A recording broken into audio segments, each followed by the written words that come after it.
সালামু আলাইকুম ভিউয়ার্স, আমি এখন যে জায়গাটি দাঁড়িয়ে আছি এটি হচ্ছে হযরত মুহাম্মদ সাল্লাল্লাহু আলাইহি ওয়াসাল্লাম যে রওজা মুবারক ঠিক পাশে।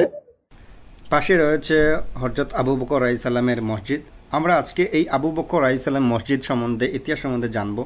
এমনকি আপনাদের মসজিদটি দেখানোর চেষ্টা করব। বিয়স, আমরা এখন যেই জায়গাটা আছি এই মসজিদের ঠিক বড় দরজার সামনে। এমনকি দরজার উপরে দেখতে পাচ্ছেন আরবিতে লেখা রয়েছে হাদা মসজিদ আবু বকর। আমরা এই মসজিদ সম্বন্ধে, ইতিহাস সম্বন্ধে আজকে জানার চেষ্টা করব।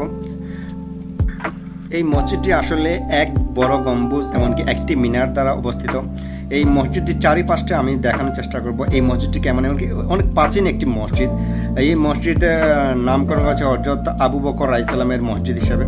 কারণ ওনার যতটুকু জানা যায় হিস্ট্রি থেকে যে হযরত আবু বকর আলাইহিসসালামের আগে ঘর ছিল এটি, এমনকি পরবর্তীতে খেলাফতে এটা মসজিদে রূপান্তর করা হয়। হিস্ট্রি থেকে জানা যায় যে হযরত মুহাম্মদ সাল্লাল্লাহু আলাইহি ওয়াসাল্লামের মৃত্যুবরণের পর অর্থাৎ আবু বকর আলাইহিসসালাম, আবু বকর সিদ্দিকী, তিনি পর্যায়ক্রমে ঈদের নামাজ এখানে পড়াতেন, এমনকি এখান থেকে বসে তিনি যাবতীয় কাজ করতেন। এই মসজিদটির নকশা পুরনো যেভাবে গড় ছিল হযরত মুহাম্মদ সাল্লাল্লাহু আলাইহি ওয়াসাল্লামের আমলে সেরকমই করা হয়েছে। আপনারা দেখতে পাচ্ছেন এই মসজিদটির নকশা, এমনকি পাথরগুলো ওই রকমভাবেই তৈরি করা হয়েছে।